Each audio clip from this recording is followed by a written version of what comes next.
Good evening, everyone.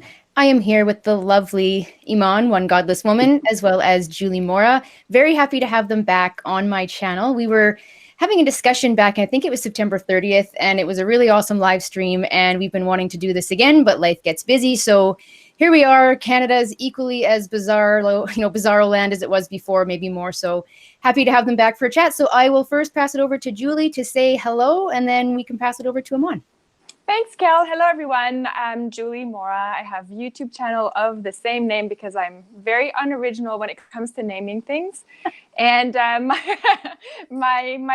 focus mostly on Islam and socialism, communism, which are all doctrines that I despise. So there you go. Boom, there's a channel. So there you go. Over to you, One Godless Woman. Thank you. First off, I'm so happy that we're doing this. I think we should do this like every couple of months or something. It's awesome. So thank you. The other thing is I am an ex-Muslim, for those who don't know, a survivor of Islam. I go by One Godless Woman. That's what I am on Twitter as well as YouTube. My YouTube channel is One Godless Woman. And I also have a podcast that you all should listen to, known as One Godless Podcast. Excellent. It's a fantastic podcast. I had to just dive right in and say that if you haven't listened, I will have to get the link either in the comments, or I'll put it either into the comments later into the description. Please do check it out. I have listened to, I think, the first two. Is there 3 now, Iman? Is that right?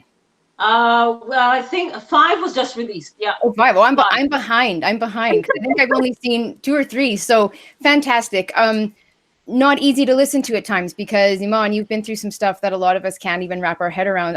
Actually, that's maybe where I'll start. I had a lot of viewer comments. I think our video went through a recirculation. Tons of new comments have just come up after it sat for a while. One person wanted to know, and I think you've probably brought it up in various ways, but what, basically how you escaped from Saudi Arabia. So why don't we start there? Because that's a huge part of your podcast too, right? Yeah, absolutely. So most people, when I still use the term escaped, by the way, even though it wasn't sort of a heroic kind of situation where it's a life or death. I was struggling in Saudi Arabia. The last 5 years of my 26 years there, I ran into a lot of issues, a lot of problems. I was arrested multiple times. I was in jail for a prolonged period of time. I was abducted. I was framed. I was disowned. A lot of things happened to me. And I also, simultaneously, at the same time, I was working towards getting myself out of Saudi Arabia because no one was going to help me. There was no internet, not to the level that you guys have now. I did not have any kind of cell phone access. My father prohibited all of this stuff. My phone lines themselves were tapped. My father would record conversations that we would have. He would spy on us. So I was very limited in my access to the outside world. So I went after I finished med school and I sat the Canadian entrance exams, the medical exams, and I passed them. It was a lot of money, but I passed them. And my plan, I always had a plan, I always had a goal to get myself out. And it got obstructed in the end after I was arrested.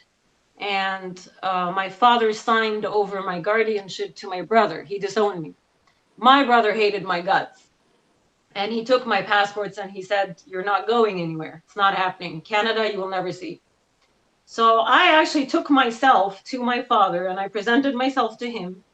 And I said, "You've disowned me, but I am still an issue. I'm still a problem for this family.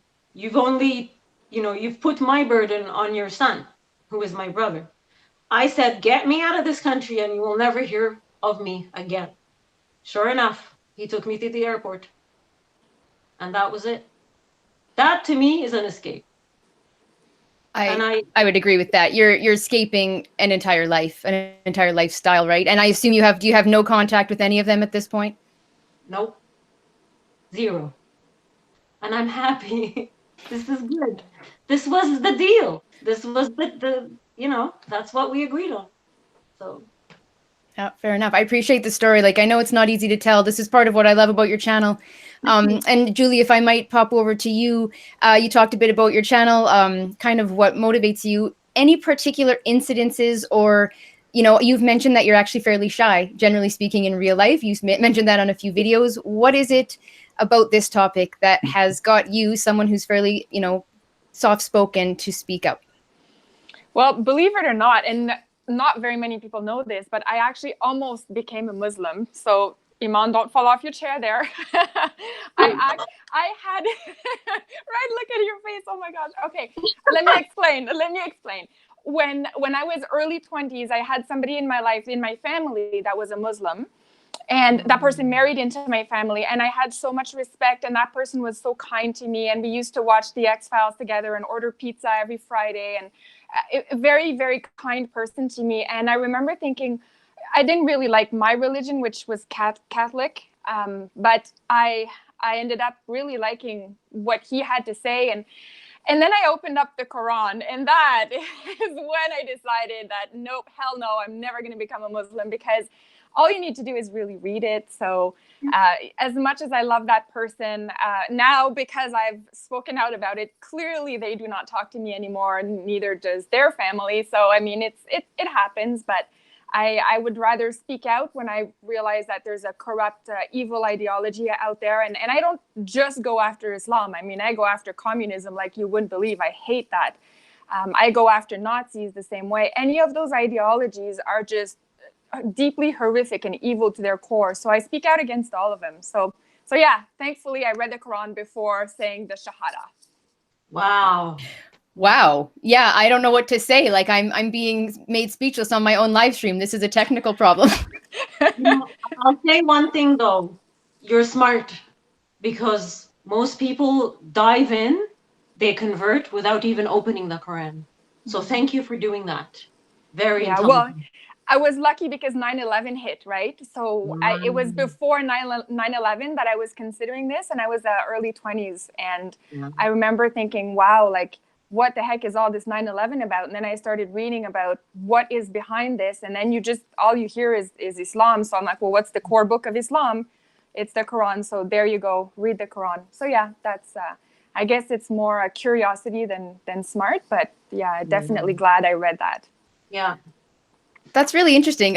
So you have like a whole different view of it than I even had realized. I mean, I knew you were educated on it. So that's really, really interesting. And don't feel bad. We've all had our moments, whether it be political ideologies or relationships or whatever, where we've had, you know, kind of maybe naive moments where you're pulled in from something else. It is what it is, Julie. Don't feel too bad. But at least it led you down this path. You've been such an educator for so many people. And like you said, even with socialism, communism stuff, just a lot of your videos this past summer were part of my kind of what you might call a red pilling experience, or, you know, my walk away experience. Both of your videos have been so huge for me. So I'm just so glad that you guys are both speaking out. I'm so honored to have you both here. I think you're two of the toughest women in this country. And I'm sure, just judging from some of as I peek over to the chat, many, many people agree that you're not only two wonderful, strong women, but very lovely, beautiful women as well. So I'll pass that on to you while we start off. And go ahead. Oh, no, I was just saying thank you. You're welcome. So I guess I'll dive into a question, because I saw it in the chat already, and we were going to talk about it anyway. Of course, that is Canada's newest celebrity refugee, you might call her, Rahaf Mohammed. I'm going to start with you, Iman, because you had a really interesting video. You actually put out a video in partially Arabic to invite her to speak with you. Did you ever hear back? And what are your thoughts if anyone hasn't watched that video? Oh, I think a lot of people, I think I'm approaching 60 now, 60,000 views or something. But that video went viral in Saudi, and I'll tell you, they don't like it. They don't like my Egyptian accent. Let me clarify something. I speak Egyptian out of choice, but people are confused because my father was Saudi. My father was a very frightening figure in my life. I stayed away from him. I rarely interacted with him. Whenever I did interact, it was extremely, extremely negative.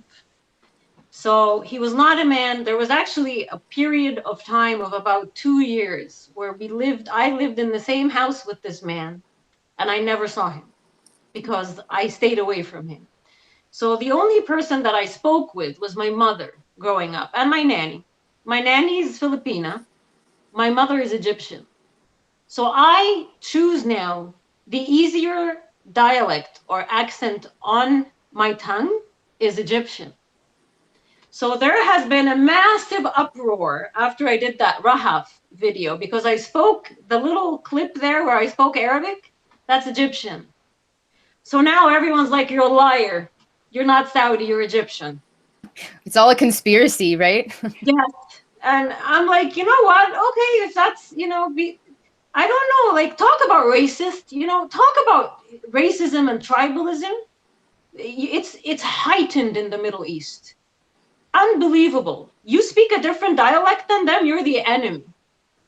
So I did that video because I truly wanted to reach out to Rahaf and I wanted to explain to her, she's 18. This whole situation engulfed her. I know nothing about her except what we hear, which is everything under the sun I've heard, everything about her. I am not one to believe what I hear. I would like to speak to her personally, and I also would like to support her.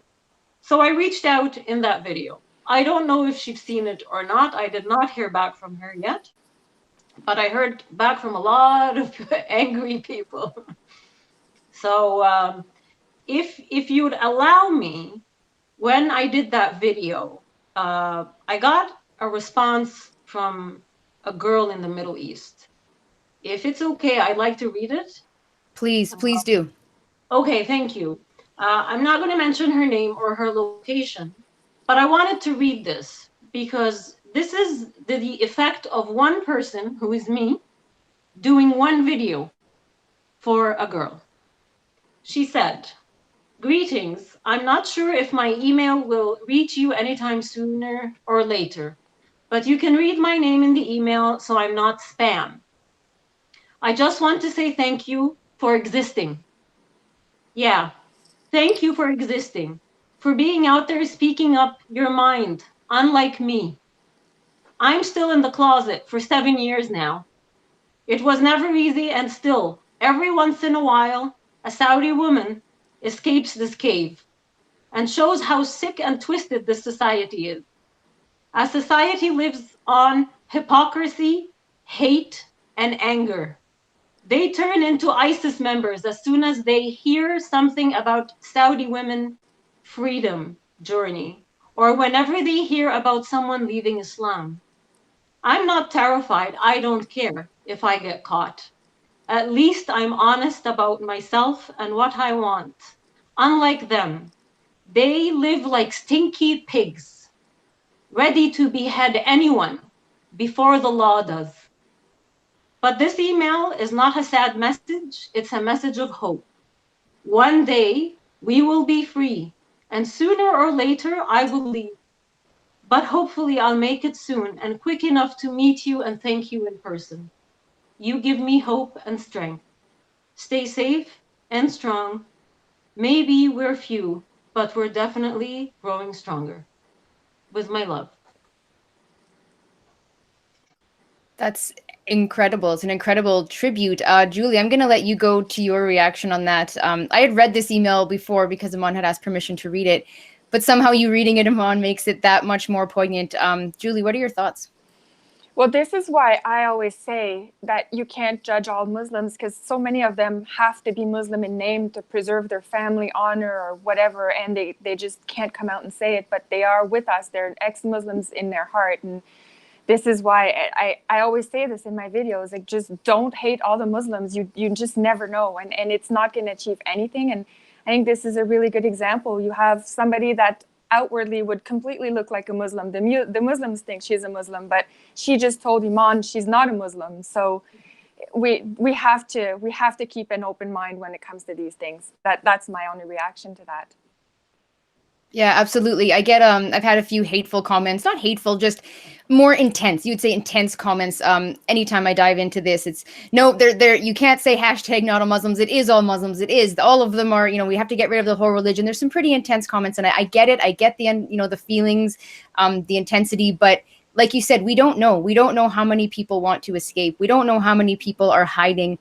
That's the thing about this podcast that Iman is doing. I don't know what your numbers are at, Iman. What are you at right now for subscribers? Do you get to see how many people are listening by chance? I don't know the podcast exactly numbers. I haven't looked recently, but I'll check. But my YouTube is exploding. So I'm kind of expecting my YouTube to disappear soon. Oh, you mean that sometimes YouTube censors people? I've never heard of that. Can you imagine? Huh. I know, it's so weird. And Twitter just loves you, Iman. They just love you. I keep getting locked out, I swear. I'm like, I don't know. No, fair enough. So you had mentioned, Iman, in your video and in Julie's as well, you kind of both took a different view on it, although there's a lot of ways to look at the situation with this young refugee woman. I'm going to get Julie to chat about her. Both of you kind of discussed that the government, of course, I think we can all agree that the Liberal government is virtue signaling to the nth degree. It's pretty sickening. They sort of pick whoever they can get stardom from and then use that person. Now, there's people that have said a lot of negative things against this young girl as well. Like you, Iman, I've heard it all. I've seen Snapchat photos and lots of stuff. Like I said, I don't know. I don't want to believe anything because you can't trust this stuff anymore. But definitely, I believe that Chrystia Freeland is full of shit and not actually caring as much as she said. So, Julie, what are your thoughts on that as well?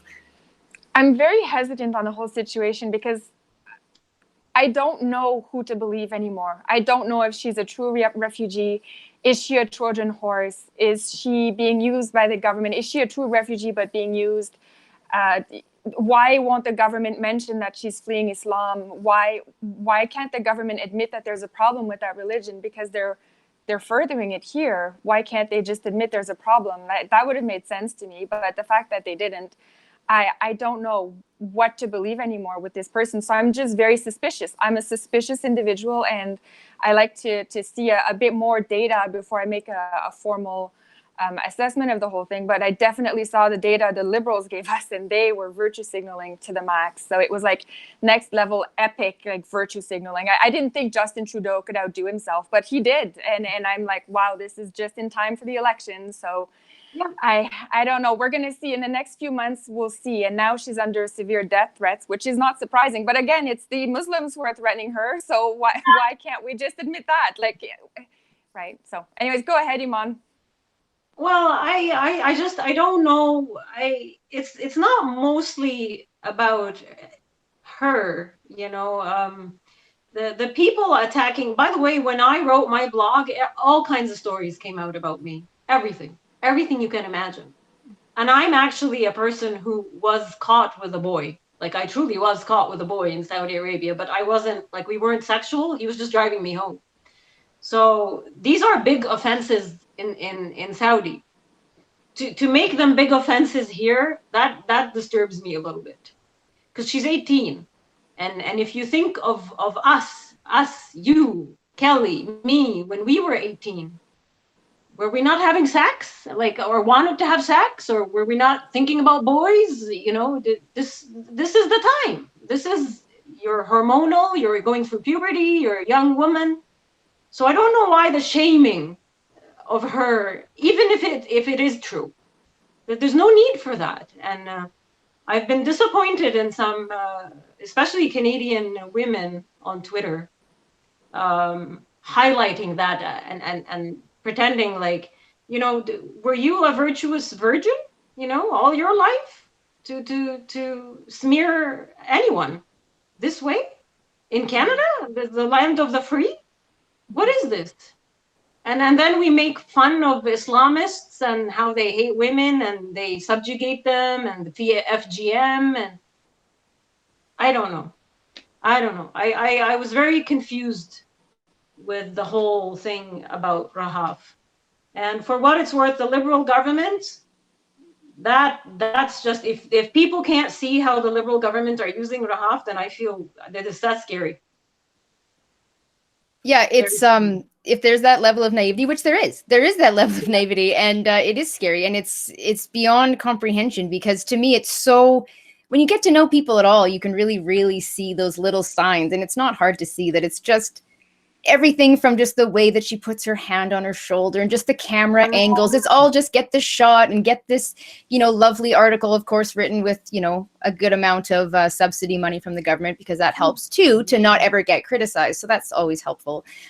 Really sick. I don't know what to feel about it all either, guys. Like, I didn't make a video because I just sat back and had to think about it, because part of me said, okay, yes, this is all something, you know, people have said, oh, she's infiltrating. Maybe she's, you know, with the jihadist group and she's going to be the first one to infiltrate. And then there was the one slamming her for, like you said, her character and everything else, her sexuality. And then there's so many theories and so much anger, and I don't know how to feel about it, but she's young. And ultimately, I'm with you, Iman. I'd love to hear a little more in-depth discussion from her, because at the end of the day, she came from something probably similar to you. So we have to recognize that no matter what, right? Well, and the government, if this was a proper government, not a complete dysfunctional garbage one, they would have reached out to people like me to help her, not throw her in a shelter, if that is truly where she is. So, I don't know. You need to put her with people she can relate to.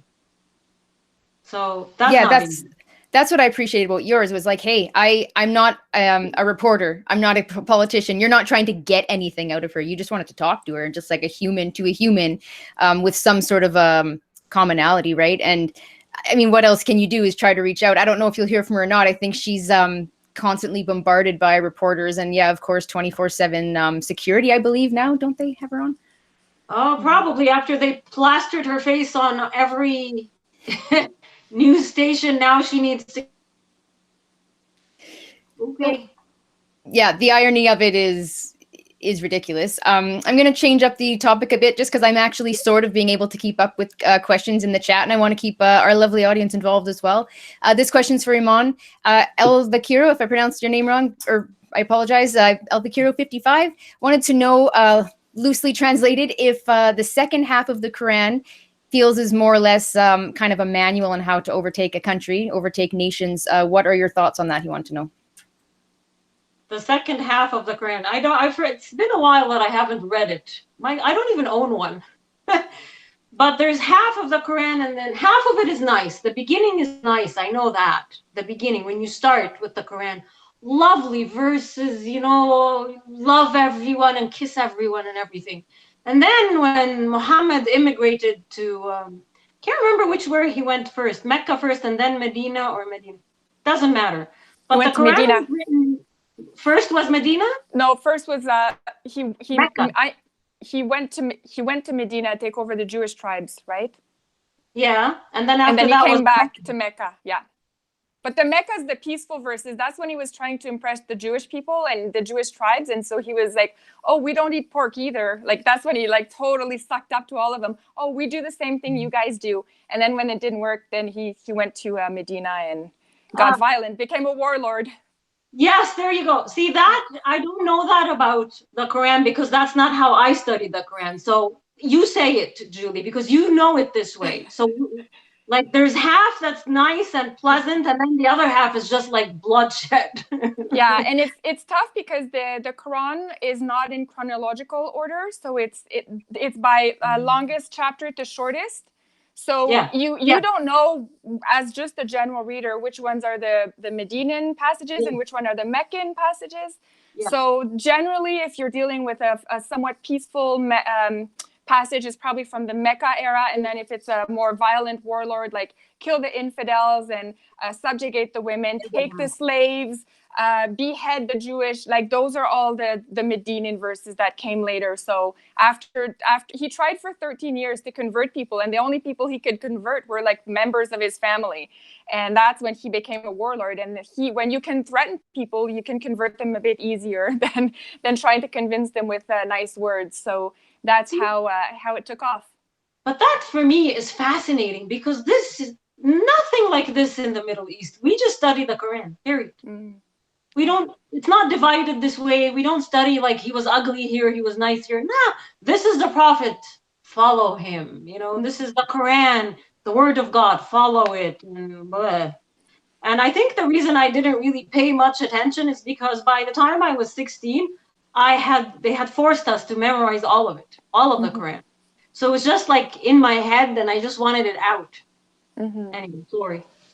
No, don't be sorry. You're essentially rejecting it, right? And it's just, I think you said, I don't know what video it was, Iman, where you said that you feel like you were kind of born with that extra level of rebellion in you, more or less.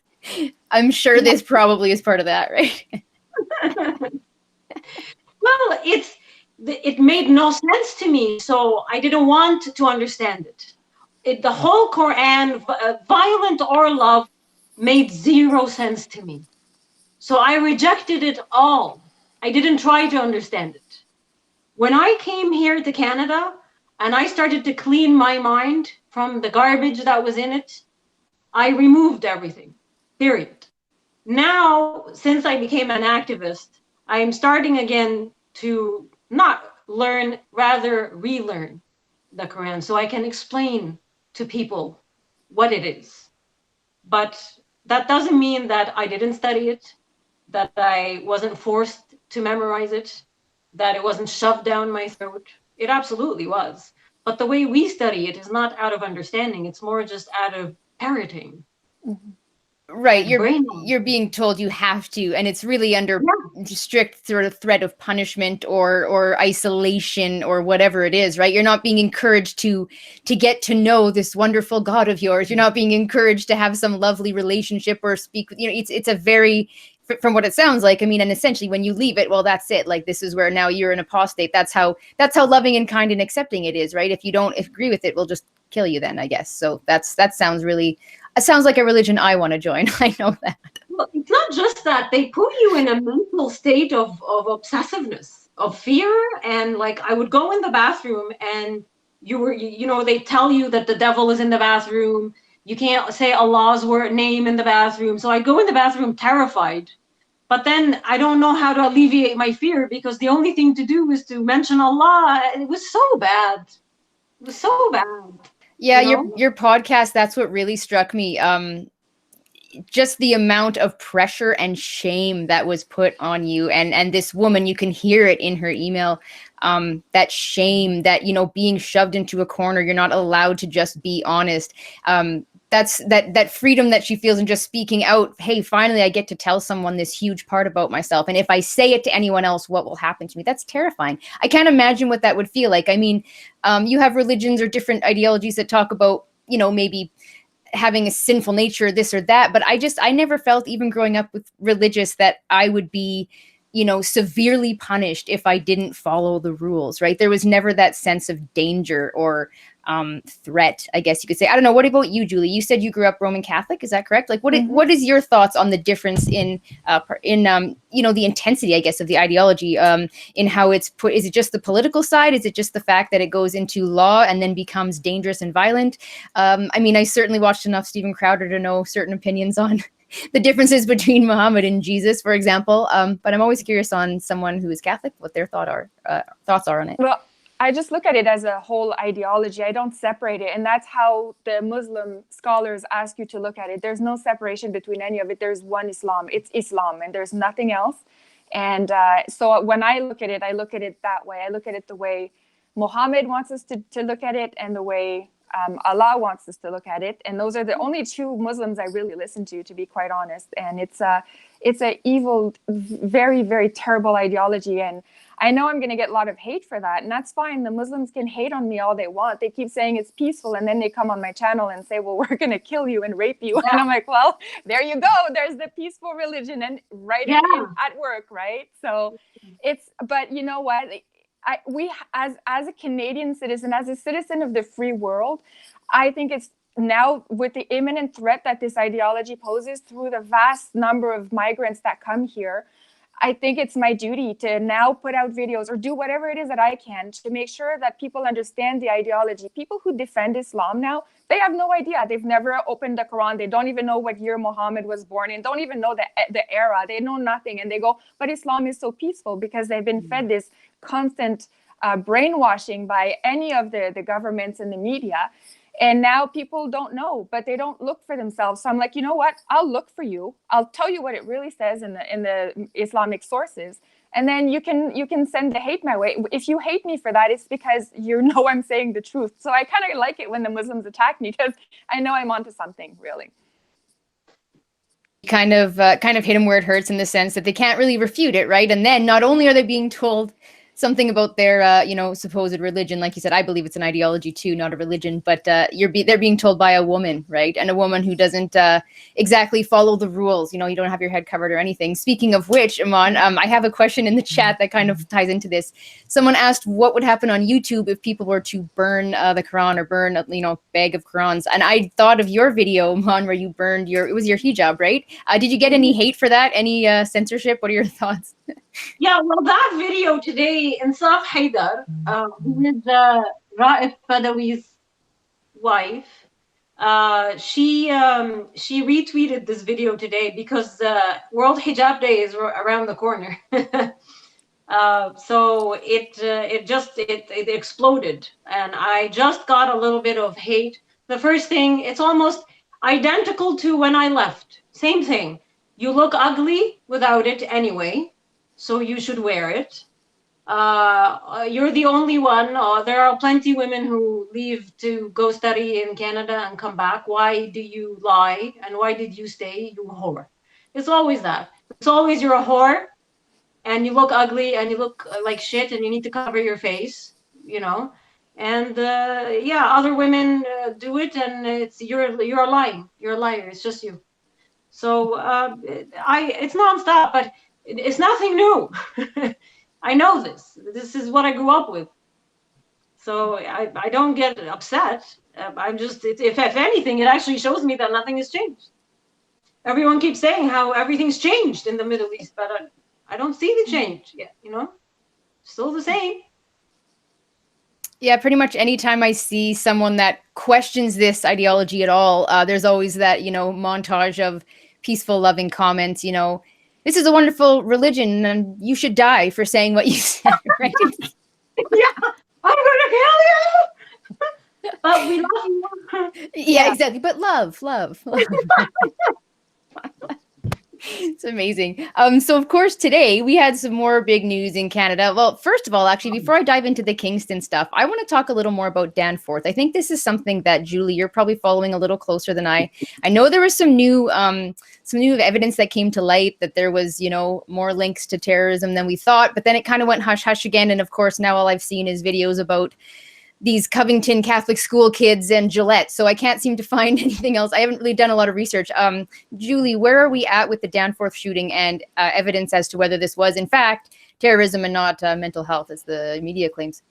Mm-hmm. Well, there was the new evidence. I think they just found extra ammunition in the guy's bedroom. And, well, I think they found it early, but they just released it now because they're at some point of the court procedure where they don't have a choice but to release it. So, but I don't know what else is going to happen with this case. They're not going to link it to Islam, obviously, because they won't do it. Even if it's a blatant, I don't know what it's going to take. I don't know if you've noticed in my videos, I'm slowly giving up, not giving up making videos, but I'm giving up the whole idea that we're going to defeat this. I'm like, oh my God, we're just heading for, Canada's just descending so much faster down a path towards hell than I even thought. And I'm at this point, I'm like, I'll just make fun of everything because what else am I going to do? Right? Am I just going to cry every day like I want to? Or so I just, try to put a bit of a funny spin on it, kind of like Grant's Dare keeps doing. I like his stuff. And I'm like, you know what? Oh, we just lost you for a sec here, Julie. Sorry. Hold on. Oh, there we go. You're back. Okay. Maybe just repeat the last, I don't know, minute-ish? 30 seconds? But to try to be a little bit funny, when you look at the Danforth, and now we have the new guys, the Syrian guy who came in as a refugee. This was just today, right? You guys have all heard about that, the Kingston. Yes. Let's dive into that for sure. It's insane. Now they still refuse to say the word Islam. They said terrorism, but they refuse to link it to what terrorism, and it drives me absolutely nuts. I mean, it's clearly going to be the Mormon terrorists, or maybe the I don't know, the Buddhists, which terrorist, right? And it's from Syria. Syria is 99% Muslim. So the chances of these people being Catholic refugees is zero. So why can't we just say this is an Islamic guy trying to carry out an Islamic attack in our country? And what's it going to take? How much more Islamic attacks are we going to take here before we wake up and realize, okay, well, maybe we do have a problem. And we have such a good chance to solve this peacefully right now.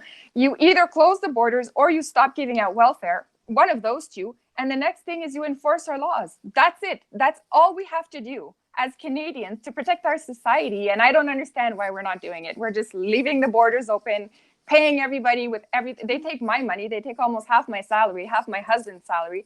It goes to God knows where. And then on top of it, now we have this ideology that wasn't here before that now we have to deal with en masse. So I don't know. It's not going well in Canada. No. Go ahead, Iman, if you have something to add. No, and the pain that you guys feel, I feel. I want to say, I don't even know what to say. Like it's pain. It's just painful for all of us, not just me. I'm a nobody. I'm just one out of how many that have come here quietly. We don't come here like Rahaf, get dropped, with media frenzy, and we escape quietly and we come here and we build our lives from nothing. So we've struggled. I've been struggling since 2003 to become what I am. And I'm dealing with me as well. I had to clean. I had to clean everything. My mind, I had to reprogram everything. And now that I'm finally happy and I'm calmed down and I'm not crazy, I'm not in fear and I don't think about religious beliefs. Look at this. Look at what they've done to us, to the country. What is this? And now I have to live in fear again, look behind me all the time as I get home if I'm being chased or followed, if someone wants to kill me. I have to go look at learning how to shoot guns or protection. I never thought about this stuff before. I never even locked my door before. Now I'm obsessive.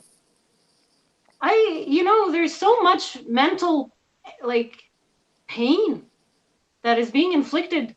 I almost envy the zombies when I walk outside and the people that are asleep. I wish I could go back to sleep. Do you ever think that way? Do you ever want to go back? Absolutely. I wish I didn't know what I know. I wish I just never even found out about Islam and still lived in my peaceful world of pre-Islamic Julie. But unfortunately, no, it hits you and you can't undo it. So you can't unsee it. It's like a horror movie. You can't unsee it. You're stuck, and now you have to just deal with it. Yeah, once you walk through that door, right? And I think that too. It's so funny. People think we're hyperbolic, we're propagandists, we're pushing conspiracy, whatever it is. You're making a big deal out of nothing. Oh, you're so scared. Of course, I don't know if you guys have seen that stupid. Well, I know you have them on that stupid Yellow Vests. This hour is 22 minutes or whatever. That sketch that they did, basically making it sound like anyone who's concerned about all this stuff, immigration, is just an idiot, right? A bumbling idiot, and they just push this on you, and it's really, really frustrating because you constantly get this narrative that you're wrong. There's something so wrong with you. And really your heart's just breaking because you see what's going on and you've been through the point where you were already a sheeple, essentially. And now you actually get it and nobody will listen. And Iman, I've said it before in one of my videos, it really hit me in the gut, and it still is there, that you said, people spit in your face while you're trying to warn them. And I was in tears when I heard that because I see that, right? I see this, and it ties in perfectly to another question from Notorious, who's one of our mutual subs, more or less asked, why is it that the Liberals, being that they're so loving and progressive, why do they always seem to support Islam? And even though there's so much sexism and misogyny and there's so much vileness that they would normally denounce, even in small bits. And I think we've covered this a bit, but I'll start it off by saying that all ties in. Of course, you have, why is the government doing that? Well, that's the big question. Lots of theories on how big and how deep that rabbit hole goes. But it's the regular citizens. That's what breaks my heart. I don't trust politicians. I'm not surprised that there's international stuff out to get us. That doesn't surprise me. Big banks, big bullshit. That's normal. What I don't like is seeing regular Canadians that I would consider friends or family or neighbors treating each other like crap and throwing their characters under the bus over this stuff. And it doesn't make sense, to be honest, Notorious. Why do Liberals support it? I just talked about this with Embarrassing Mom the other day with Gracie West. It seems to be an oppression hierarchy thing. They seem to be in our little la-la land. We've decided that the white people colonize everything, so we're bad. Therefore, if you're not white, you're automatically in some sort of oppression. It's like a triangle, right? And the closer you are, you have to be closer to the top. You need more intersectional points, and I guess Muslims get the points. That's my only theory. You guys are welcome to take that. I'll give it to Julie first, I guess.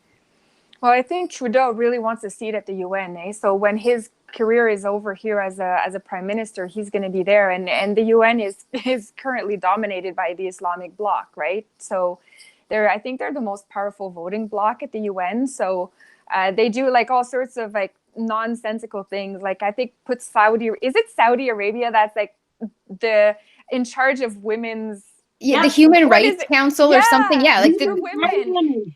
Both. Yeah.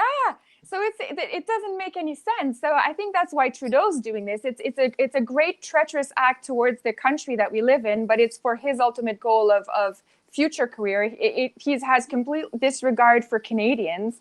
And unfortunately, the Liberals are going along with it. I don't understand why.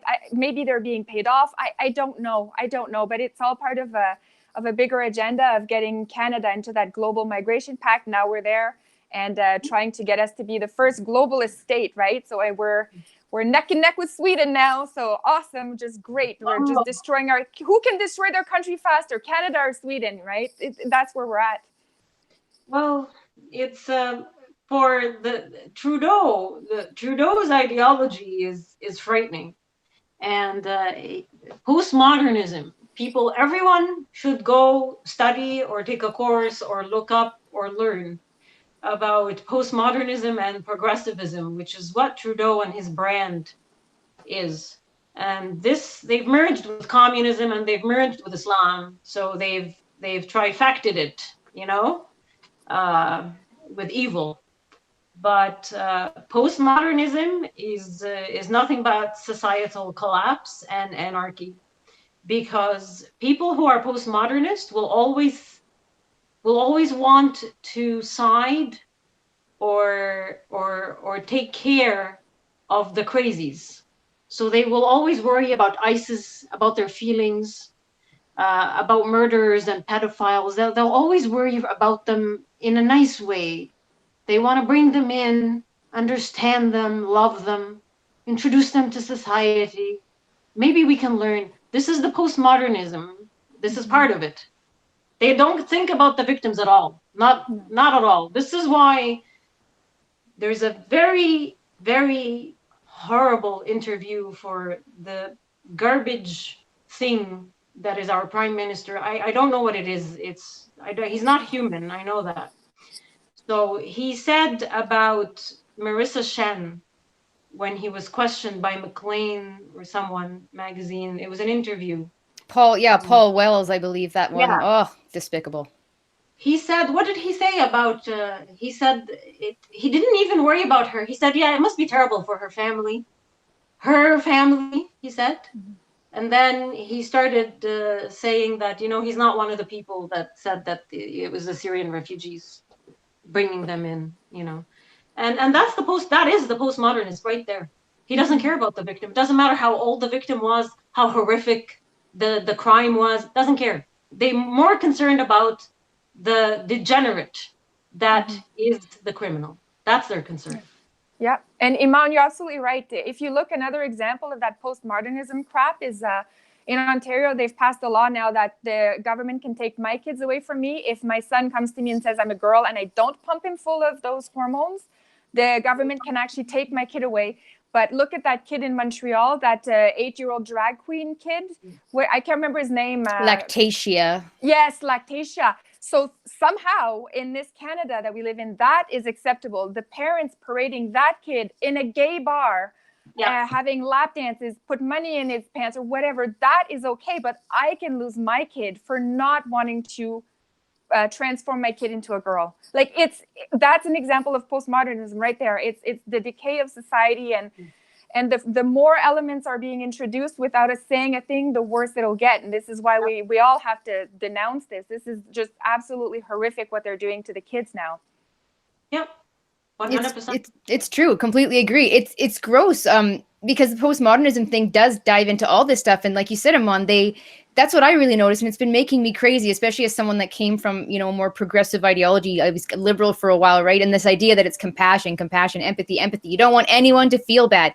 But like you said, Iman, we're more worried now about having someone's feelings be hurt, which is part of life. Let's be fair, right? We're more worried about that. We have media pushing it down our throats. We have our politicians shoving it down our throats. And then we have our fellow citizens who buy into it, shoving it down our throats. It's never ending.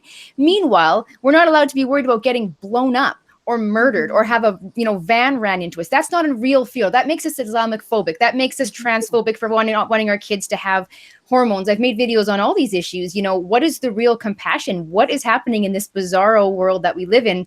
Like I said, I can understand the influence coming from the top. What I can't understand is how stupid people are being on the bottom. Like, all of us citizens are just not waking up. And I think we are waking up slowly but surely, but I heard someone say in a comment section once that instead of red pilling one at a time, it's too slow. We need to crop dust it. And that might not mean anything to you gals because you're not maybe from rural Saskatchewan, but crop dusting is like, you're essentially dealing with an entire crop all at once, I think either by air or, with a large machine, right? And essentially we need like a mass amount of awakening because we're going to go down the tube so bloody fast and we're so scared of hurting someone's feelings. Meanwhile, who cares if we die? That's a normal fear. That's not phobia. That's logical. I'm afraid of a group that's been killing a whole bunch of people. Hundreds and hundreds of people since mass immigration in Europe have died because of this ideology. And I'm afraid of dying, but that makes me phobic. That's insane. Like you said, or Julie, I'm afraid of kids taking hormones and having their development stunted at age 13 with drugs that are so harsh that they have lawsuits against them, for God's sakes. But that makes me transphobic because I'm not worried about that person's feelings. Where are we? Where are we living right now? Mm-hmm. And it's the same. We're also more concerned about Muslims' feelings after a terrorist attack. We're more concerned about the feelings of the Muslims than we are the feelings of the family who lost a victim, who lost a person in a terrorist attack. So our media and our government will go out of their way to make sure that they console the Muslims and make sure that they show the Muslims as being the victim. Yes, always the victim. That CBC is really good. That, of course, we all love CBC here. But I mean, I even just saw today, I was looking up some articles before I came on just to do some research.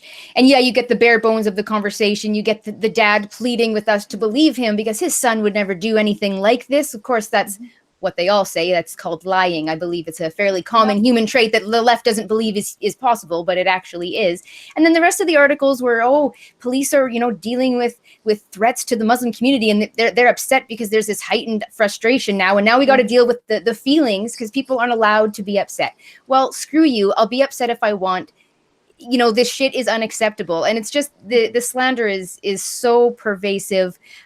It's coming at us from all angles. And then, of course, we have things now like the Ontario, IPU, as Derek likes to call it, the Islamic Party of Ontario, or whatever it is, who, by the way, someone, BJD Online, just mentioned, don't know if you guys knew that the Danforth guy went to the same mosque that was affiliated with IPU. So that's interesting. But that's another interesting one, too. We have a party starting. The liberals say, it's no big deal. You're making a big deal out of nothing.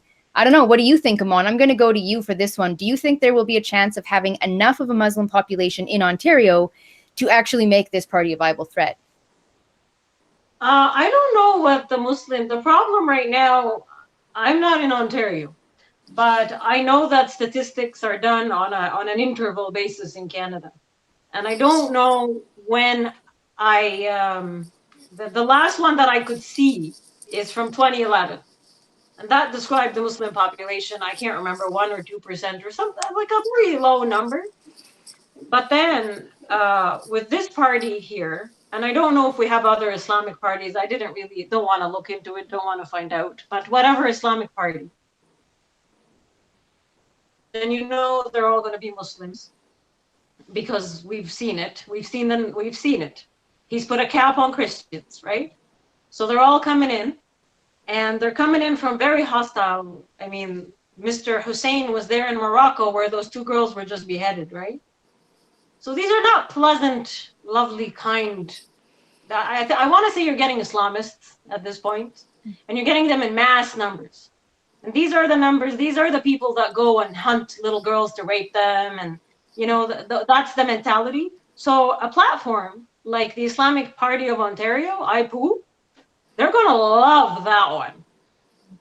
Actually, they might even add to it. So they're all going to flock to it because it's the only thing they know. It's familiar to them. They don't know about Maxime or Andrew Scheer, or maybe they'll like Trudeau. The other thing I wanted to say is when I came to Canada, I was made to sign a waiver, by the way, to not marry a Canadian man. That was a stipulation on my arrival here, and I had to stick to it. So don't ever think the Syrian refugees that are coming here have been made to sign a waiver that they will not return to Syria for 5 years.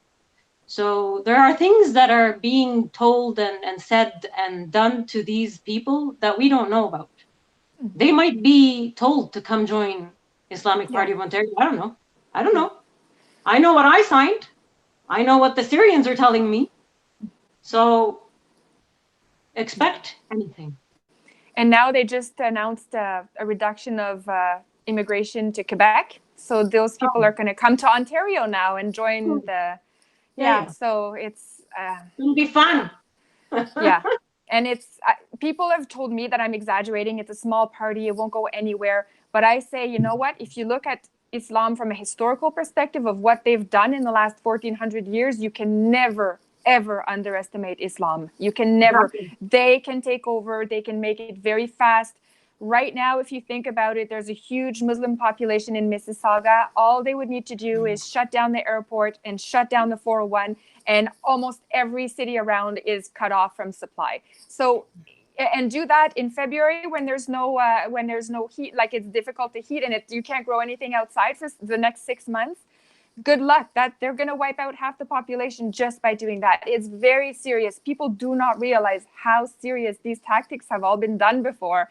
It's nothing new that I'm saying. You just need to look at history, and I don't know why people are not panicked. Like, I walk around panicked, and you know, now I'm in a small town in Ontario. 10 years ago, it was like almost all white people. And then because we have a university, we have all the Chinese because there's an engineering department. So no problem. I'm not saying this to be a racist, although I will be called a racist, but I'm not saying that for that. I'm just saying now when I go out, I cannot go out one time anymore without seeing a Muslim. And if I see a Muslim, I'm talking about a woman in a hijab. I don't even count the men that I'm not sure if they're Muslim or not. When I see a hijabi, I know she's a Muslim. Yeah. So now I can't even go to the end of the street anymore at any time of the day for any reason without running into one. And they never speak English. And I'm like, where are they all coming from? Like, how are they here? What's happening? So, and this is in a small town, so I can't even imagine what's going on in Toronto, Scarborough, Mississauga, all the bigger cities around here. I don't know. I'm getting a little bit annoyed with seeing so many headscarves on here, and I'm thinking it would be nice if more of them came here to assimilate, but I'm losing hope. I'm losing hope. Yeah. Yeah, and fair enough. Why wouldn't you be losing hope? I'm kind of there too, and that's where you guys both said, like you said, Iman, do you ever wish that you just were ignorant? Yeah, I do. I wish I was asleep because it was more comfortable. And I've said to people before, I would rather be wrong about this and be made a fool than be right about this. I would far rather, this isn't about my ego. I would like to be wrong about all this. I'd like to be a complete idiot. Because if I'm right, then we're heading down a really, really, really bad track. And it's terrifying. And people are so, laissez-faire, no big deal. Like you said, Julie, you get told that it's, you're exaggerating these things. And it's not an exaggeration at all. And I'm also frustrated in Saskatchewan because we're not exactly a massive place. Up until recently, we had like 1 million people. It's growing a little bit, but it's not as, progressive. We're a fairly conservative place. We don't have the same immigration policies. We certainly don't have sanctuary cities, but even Saskatchewan, of course, we accepted a fair number of Syrian refugees. That's fine. But I definitely noticed this increase, like you said, Julie, and this is where it always comes off, people on Twitter would say that this is, you're afraid of brown people and all this bullshit, which is a load of garbage, because Muslims don't have a color. Let's start there. They come from all over the world. Many demographics, practice Islam. So it's debunked instantly, the racist comment garbage, right? But I don't know. It just seems to me like we're heading down a path that if the liberals don't step up and start to pay attention, like we're done, because these Eastern places do keep bringing these policies in. I know, like over where you are, Iman, like over on the East Coast, tons of liberal people. So what I'm scared about is a place like Saskatchewan, where even now we started off one of our legislative sessions with an Islamic prayer. And I heard that and I just had a knot in my gut. And then after the guy went on about how he got a bunch of phone calls of people that were angry and, oh, well, they're just ignorant and they're not educated. Well, that's insane. educate yourself. Sure, you're going to be more afraid than you were before. That's my experience. I don't know what's happening. Went to Superstore the other day about 10 at night, and literally every person around me was speaking what I assume is Arabic. I'm not really familiar with the different languages, but definitely Middle Eastern languages. Like you said, people with either a hijab or more hijabs than burqas here, coming into work. Things that I'm just not used to seeing, and I don't know anyone's intentions, and I'm just kind to everyone, and but I don't know what they're saying when they speak another language. I don't know. I can't help but be a little jaded, and be very aware of it, right? Mm-hmm. Well, we saw a full burqa woman the other day, and my son goes, "Mom, that's a real life ninja." And of course, he would be called Islamophobic and probably racist. And he's 4 years old; he's already racist. See, but it's crazy. So I'm thinking, just look at last week, the whole thing that was made about the MAGA hat, right? This white kid wearing a MAGA hat, and they are saying the MAGA hat is a symbol of hate. And I'm thinking, well, wait a sec. What about the hijab? And what about the burqa? Those are symbols of hate too, but somehow you're okay with that. It doesn't make any sense anymore. It is bizarre world. And I don't know. I don't know what to do about it. And when I see that, Islam is one thing, they do their own thing. We know we can predict what they're going to do. What pisses me off more is Canadians who defend them without even knowing that the ideology wants to take over. That is just, I want to seriously shake Canadians who say those kinds of things. Canadians who try to stop me from telling this, from trying to stop me from educating other people about what is truly happening. The Canadians who stop the people like me and you and Iman, they're the ones who are the biggest danger right now, is those other Canadians. And if all the Canadians can come together and just defend our country, I think we can do it peacefully. Yeah, fair enough. Go ahead, Iman. No, I was talking to, I can't remember, before Maxime separated from the Conservative Party. There wasn't this much hate, but I guess there was only Liberals and Conservatives and NDP. Now that Maxime exists with the PPC and then the Conservatives, and all I see, and I have friends on both sides because I had friends who were Conservative, right? And then Maxime split and then people divided. And now I'm seeing people fighting with each other online, on Twitter. And both of them are friends, right, of mine. At least I consider them this way. And I'm lost. And I really don't know what to do. I don't know. I have people that I feel that I connect to that they hate each other because I like this guy, you like that guy. I've never seen Canada like this. No, me neither. The division is, I don't know where you guys stand. I think I kind of get the sense, Iman, that you're kind of into, not religion, but maybe a spiritual sense, energy, that kind of stuff. You don't seem, that you hate those things. I get that sense. I get that energy, right? That idea. When you're a sensitive person that can pick up stuff, especially when you've gone through trauma and you've gone through certain things in your life, you become far more aware of things. And when you feel that tension between people, it's just awful. And it's worse online probably than in person, but it's starting to seep into the public, and people are interacting with each other as though they're online instead of as though they're just human beings. And it's really, really sick. And just some of the stuff you've told me that you've experienced, some of the stuff I see online, the stuff in the news. There was a recent video just today or yesterday, I think I saw it on Sheila Gunn Reid's show, about a group of, it turned out to be Métis hockey players that were doing a dance that seemed to be mocking First Nations culture. And then everybody lost their minds, as always, outrage culture. It turns out, well, these kids were actually, most of them had Aboriginal heritage, and one had just dyed his hair blonde to support his friend with cancer. It was just a disaster on the left. You'd think of their, outrage culture, but this is where we're at now. Everybody's just mad at each other all the time. And conservatives aren't innocent either. Often conservative or, more right-leaning people are being, like you said, Iman, like you've been disappointed in people recently, right? They're not being particularly rational either. Well, it's like we're all out to get each other. And 4 years ago, we weren't. But yet now there's this hate that's like this fueling hate in this country. I was just telling you guys, I've been here since 2003. I don't think I've ever once in my existence in this country had a public negative interaction with anyone. In the past year alone, I've had two. Like, very hostile situations where police had to get involved. So this is out in public. And I'm thinking to myself, this is not a country I want to continue living in if it's going to continue this way. We have to fix this. Yeah, and I don't know the answer other than to keep talking, right? I mean, you're doing everything. Iman, what you're doing is amazing.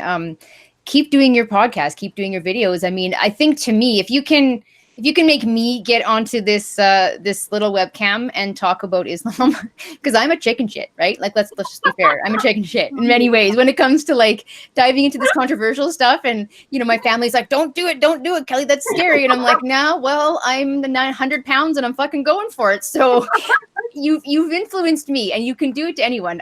We just need people to know the truth. And you're such a charming person that you can show that you're not just, I'm not just hating, I'm trying to show you my experience, right? And same with you, Julie. Like I've seen, you know, different comments like hating on you, not hating on you, that's a different world. Hating on you would be like kicking a puppy, I believe is what I heard. I completely agree. So. Yeah, I'm also okay with people hitting on me. There have been some guys, and then other guys go in and go, that's inappropriate. I'm like, no, guys, it's cool because I'm getting older, so I kind of like it, right? It's cool. Hitting on is better than hating on. That's cool. Lots of comments in the chat, by the way. Just lots of support for you guys. I'll have to get you to maybe read the live chat later. I can't read out all the nice comments about everything you've said, so I'll just let you guys go through it later. We do have a whole bunch of questions. I'm going to try to go through them. I'm going to ask Karen if you can copy and paste your question because I'm missing it here. And I'm just going to kind of go down the list if I can. I think Notorious asked, thoughts on white guilt, why it's being pushed so much by our government and other people. Do you think there's a replacement plan going on? I guess that's a bit of a rabbit hole that could go into a whole other conversation. What do you think? I'll start with you, Julie. Oh, there's definitely a plan to wipe out white. There's so much racism against white people right now. I can't, and I'm not a racist person, and I've never seen this before. So what I'm trying to do is I'm raising my boys to be proud of who they are. And it's not about the race. I grew up and it was, you're supposed to be colorblind, right? Colorblind was the thing that we were taught. And it worked well. I mean, nobody cared. I was in Montreal, and Montreal was every race you could imagine. So I went to school with every race in the world. And I'm not racist. I'm probably one of the least racist people. Like Canada is one of the least racist people in the world, in the history of humanity. So I get really pissed off when I keep getting called a racist. So I'm making sure my boys do not take on that white guilt, and they're just proud of who they are, and they just keep defending themselves and doing the right thing. That's all that matters at the end of the day. So that's what I have to say. Right on. Anything to add to that, Iman? What was the question? You cut off. I couldn't hear it. Oh, no problem. Just wondering if you think that there's kind of an overall plan to replace white people. What's with all the white guilt, that pushing of the white hatred and racism? Oh, no, you guys are being replaced. Yes. Yeah, 100% you're being replaced. I don't know why, but you are. That's totally the plan. I've never, ever in my life, other than in China, seen a government tell its people to have one or less kids, as they simultaneously bring in mass numbers of people from a culture that is used to polygamy and having endless counts of children. You're being replaced, yes. And as for racism, I don't give a crap who calls me a racist. No one can understand how I think. No one has the right to judge how I speak or how I react until they go live the exact same life that I lived in Saudi under Islam. And then they can come talk to me. Other than that, don't care. They can label me whatever they want. Don't care. Sticks and stones may break my bones. Yada, yada, yada, right? I'll throw out a quick question here. Space Dave asked, if you could clarify, Iman, if it was it the government that asked you not to marry, or was that, I'm just trying to find his question here. He should be easy to find because he has a wrench moderator. They love the Muslim. Oh, sorry. I went back too far.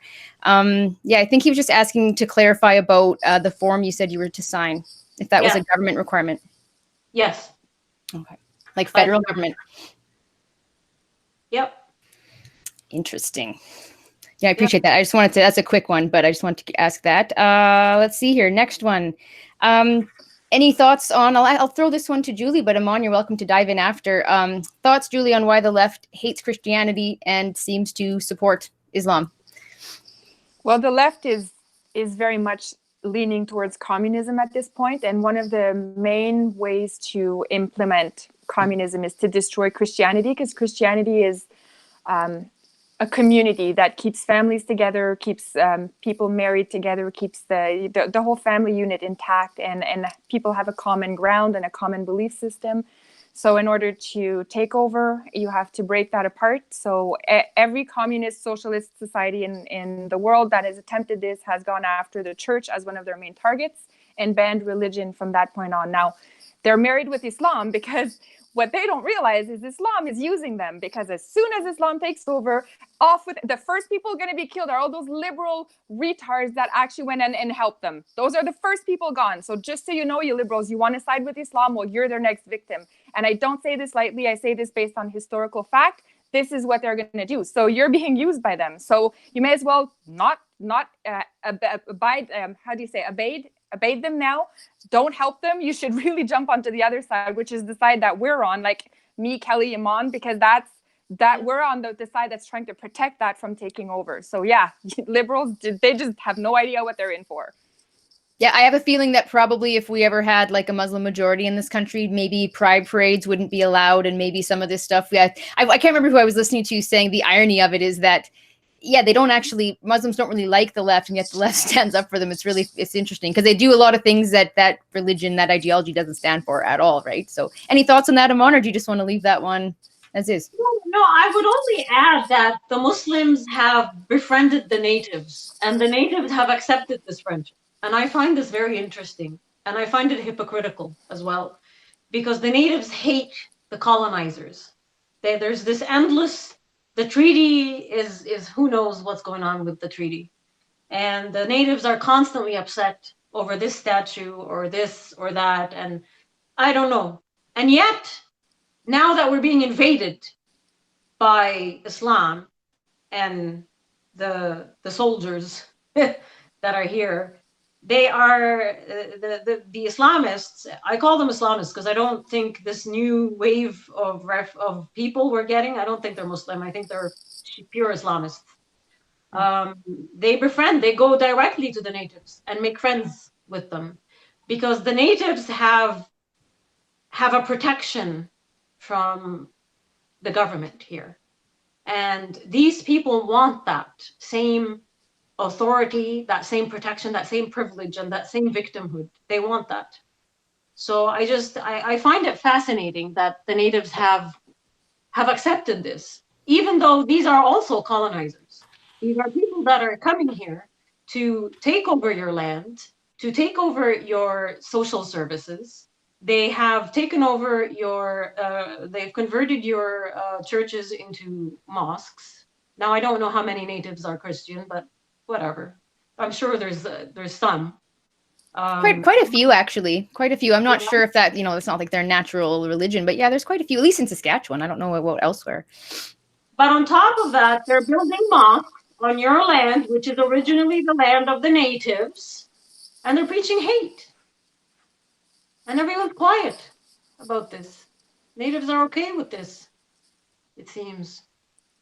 Well, that's interesting you should say that. On Twitter, when all that yellow vest, when the protest started, I went to the one in Saskatoon. I haven't been able to go since. I work most Saturdays, so I can't really do that. But and I had Grizzly Patriot on. We did a good discussion about yellow vests and how that's gone a little nuts too. But I had a really interesting experience. There was a young Aboriginal guy, and he's since actually found me on Facebook and thanked me for this, which was really a nice experience. He was, I noticed he had a Q on his shirt, and I was just going to ask him a question because there's not a lot of people in Saskatchewan that I've seen that follow Q. I don't really follow him.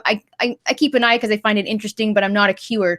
But I just wanted to ask him a question, and I tapped on his back, and he gave me the indication that he doesn't speak or hear. He's deaf mute. So I kind of said, okay, sorry, just walked away. And he was standing there like the whole time he was walking. It was so cold. It was -20, and he had his mitts on, and he was just, you know, clapping his gloved hands in whatever solidarity he could. And he had his sign up at another protest, you know, that this affects everybody, right? And I'm hoping that we can see some, maybe this will be the thing where we get some more unity between the First Nations and as they say, the settlers. You can use whatever word you want. Ultimately, we're all at risk here, right? And what happened like 150 years ago is not relevant at this moment. We all need to fight against what I think is evil coming towards us. So it's kind of an interesting topic. I'm going to dive into the next question. We had one about your ward news, which I knew nothing about, but I don't know that it's, do you guys have any thoughts on that? I didn't know about it. Any thoughts on your ward news? Do you guys know of that? Not you, Julie? Is that the newspaper that the guy got accused of anti-Semitism? Is that it? From what I'm seeing in the chat, that sounds like it's on the right track, but I don't know anything about it. I don't know anything. I just caught an article today about that, but I don't know anything else.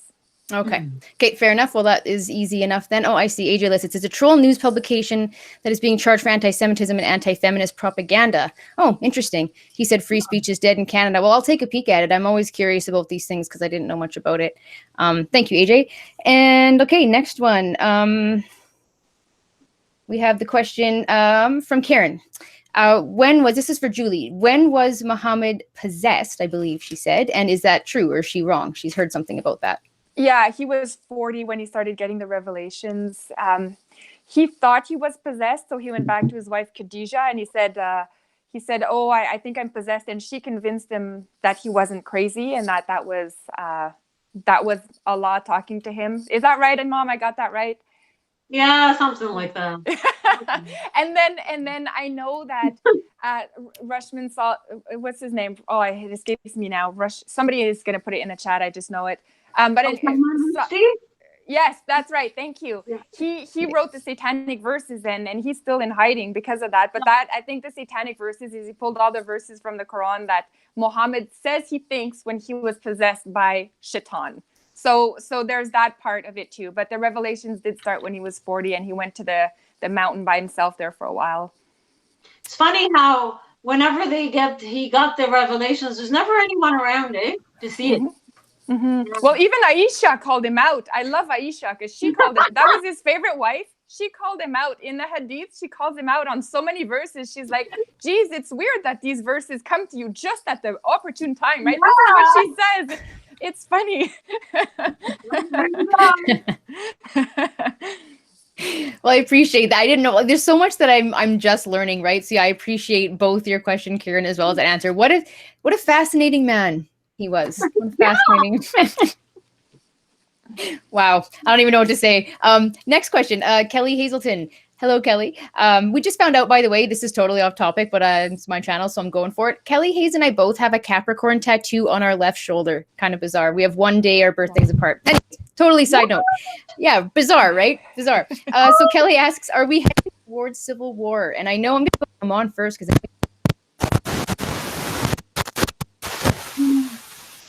Oh, did you not hear me? Can you hear me now? Okay, yeah. Okay. Asks, are we heading towards civil war? And I'd like you to answer that first, Iman, because you have a lot of thoughts on that, I know. Are we headed towards, if we continue? Yes, we are. I mean, I lived 2 wars, right? I didn't live a civil war. I lived a war, the Gulf War. But if things don't get fixed, the civil war will happen. But my issue right now with Canada and Canadians is you have to look at historically, Canadians, have they ever been in any type of civil uprising? And I didn't really get the impression that you guys ever have been. The States have. You guys have not. So I don't know how it's going to morph and how it's going to work and what needs to happen for Canadians to say we've had enough. The first thing is half of Canada is still asleep. Just because you and I and whoever is awake, it doesn't mean that everyone is awake. You go out, you see them, they're asleep. So who will initiate the civil war? What will happen in return by this government? I hope that we don't end up in a civil war, but if we don't do a civil war, then society will collapse. So all I can say is I can see it happening. I hope it doesn't. I just want people to wake up and take their country back very, very peacefully if possible. That's all I want. That's what I'm looking for too. Like you said, it'll depend on people in general, and to see what their limitations are. Are they fed up? What will it take? My thoughts, honestly, and I hate to say this, but I think it's going to take some pretty tragic stuff happening here. I think if anything, if we're going to wake up, and I say if because people can be catastrophically naive, even in the midst of absolute truth in their face.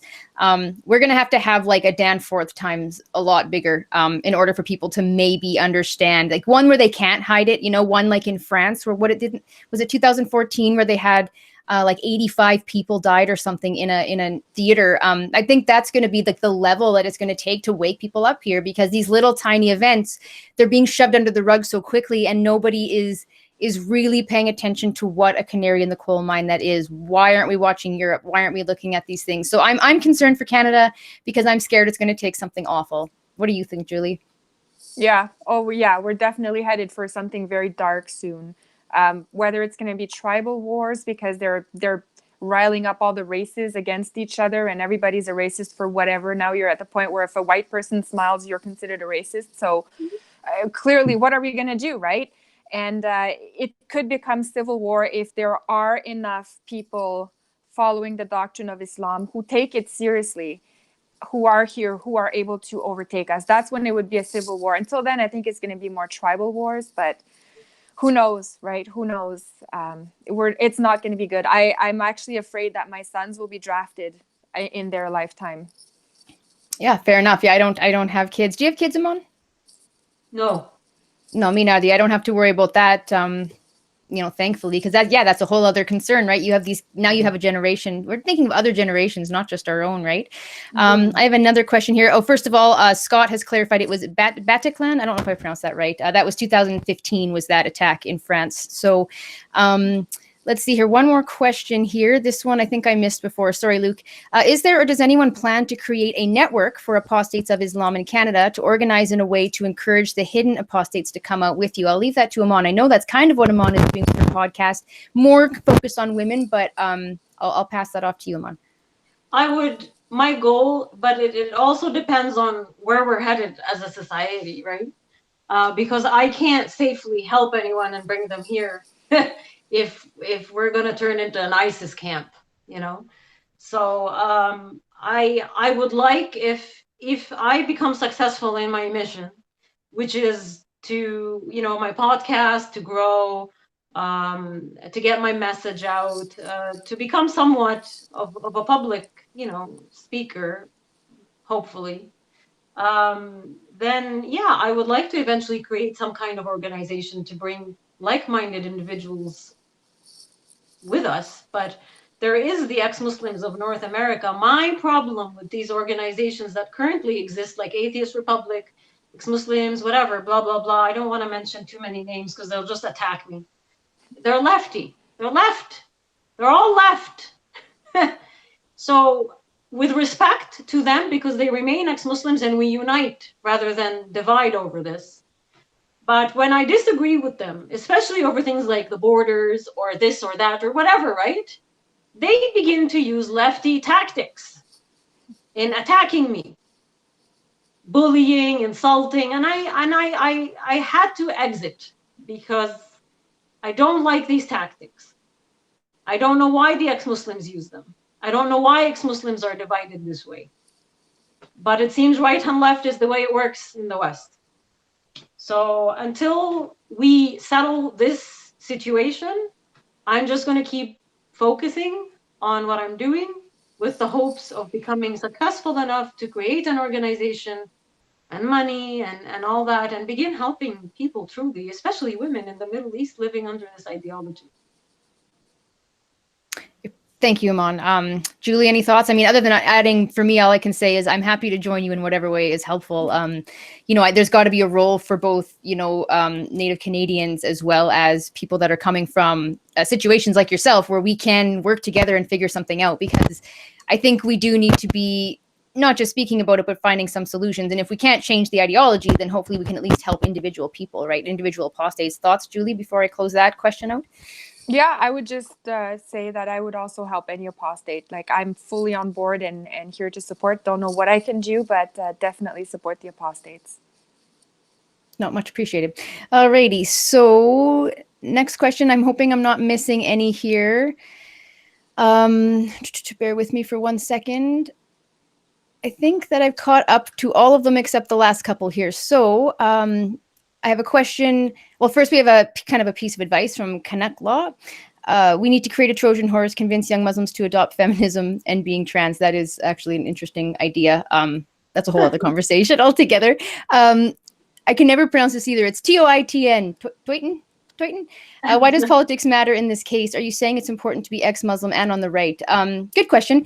No, I don't think politics matters. I just noticed that when it comes to discussing this particular issue, it tends to be people more on the right side of the political leanings, or even socially more conservative people that are more concerned about this. I have not yet found in my group of more left-leaning friends from people that I hung out with before, I have not found one person that is open to even discussing this. And most people are on the verge of just calling you a racist at all moments. That's my experience, but no, it's not politically, it doesn't matter what politics you follow. I don't know why this is political. Ultimately, every Canadian with every stripe and color should be concerned about the Islamization of Canada. And that's my thought. The Liberals, in my opinion, always dive after neoliberalism and the industrial complex, which I get, but they will claim often in my comment sections that this is a conversation, actually, I won't get into today, it's too long, but Bennett from Canadian Libertarian and Grizzly Patriot, Mark Friesen, and I will be discussing the influences from the West into what's happening with, say, jihadists and ISIS and things like that. So yes, there is an issue with that, of course, but often when I talk to people more left-leaning, they blame literally everything, every problem in the Muslim world on white people, and that's where I find. So that's just to clarify to the viewer, that's what I mean by political leanings. Thoughts on that, Iman, Julie? No? I don't want to say what's right or what. I never knew right and left, by the way, up until I think last year is when I understood what right and left was. I always knew what I was, but apparently I am on the right here. Oh no, I'm alt-right, according to CBC. Oh yes, you're far right. You're far right, right? Yeah. Right. So I don't know these labels. These labels are new for me, but whatever you guys want to lump me in, sure. I'm good. I think I've got all the questions. I don't think I actually missed. If I missed anyone's, I'm sorry. I'm getting better at my percentage of questions not missed every time. I swear by it. Having another screen really, really helps. I guess we'll kind of leave it there. I could probably talk to you ladies for, I don't know, a couple of hours, but I probably should keep people's attention spans and all that jazz in mind. So I guess I'm going to let you guys close off. I'll start with you, Julie. And if you just want to say anything you want to say about yourself, your channel, if there's anything you want to talk about, promote, I wouldn't mind you bringing up. I know you have a lot of good advice on different imams and whatnot that you can watch in Canada that are, relevant to what's happening here. So if you don't mind throwing that out. And then also when I send it to Iman, if you can also answer one question I missed. Someone wants you to possibly talk about that form that you talked about signing about not getting married. If you could make a video about that, that was a request. So I'll leave this to Julie for now and then pass it over to Iman. All right. Well, I don't really have much to promote because I don't actually know when my next video is coming out. So hopefully you subscribe and you're cool with this. I do work full time, so I don't have a lot of time to do these videos, but I do my best. So thank you for all the subscriptions and for staying and putting comments on my channel. I really do appreciate. I really do read all of them, even though I can't reply to all of them. I do appreciate everybody that comes on there and shares something with me. And that's all I have to say. Oh, excellent. There we go. My mic's on now. And Iman, your turn. I'm honestly, I just thank you. First of all, for you two beautiful women, very intelligent women. I'm happy I met you. Okay, honestly. I don't have many friends. I want to thank the people that are everyone, honestly, my followers, my subscribers, the people that listen to the podcast. I am nothing without you. Like I'm becoming what I am thanks to the support of the people. Um, just be kind to each other. Let's see us through this, well. I'd like to all of us to come out of this, you know, unharmed. So listen, subscribe to my podcast, support, share, wake people up. That's all. Thank you. Thank you, Iman. Yeah, this is the part where everybody has to watch us get kind of sappy, but honestly, yeah, you ladies, fantastic. I'm so happy to have, I haven't met you officially yet. Can't wait to have a good old fashioned hug outside of just these online conversations, but I feel really blessed. So glad that we can at least talk to each other, if nothing else. And I hope that we can do this again. Maybe, like you said, make this a little more semi-regular. I'm not opposed to that. Are you opposed to that, Julie? No, not at all. I would love to. Awesome. Much appreciated. I guess I will leave it there. Thank you to everyone in the chat. If I did miss any questions, feel free to leave the question just in the comment section when the video is uploaded to the channel.